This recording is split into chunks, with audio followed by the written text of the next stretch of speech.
সাল্লাল্লাহু আলাইহি সাল্লাম এই ফৌজকে তিনটি গ্রুপে ডিভাইড করেন, মুহাজিরিন, ওস ও খাজরাজ।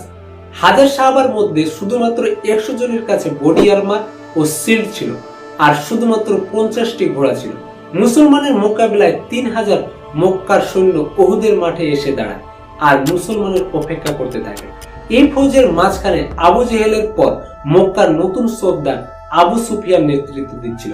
তার বাম পাশে আবু জেহেলের ছেলে ইকরামা ও ডান দিকে 33 বছর বয়সী খালিদ বিন ওয়ালিদ ঘোড়ার সঙ্গে নেতৃত্ব দিচ্ছিল। মক্কার 3000 কাফেরের সৈন্যের সঙ্গে লড়াই করার জন্য যখন মদিনার 1000 সাহাবা উহুদের মাঠে পৌঁছায়, আব্দুল্লাহ বিন উবাই সব থেকে বড় মুনাফিক বলে, আমরা তো এদের সঙ্গে লড়বো না ভাই, এটা তো সরাসরি আত্মহত্যা। আব্দুল্লাহ বিন উবাই ও তার 300 জন সাথী মুসলমানের ফৌজ থেকে আলাদা হয়ে চলে যায়। এটা কোনো পরিকল্পিত সাজিশ ছিল না অন্য কিছু, যাই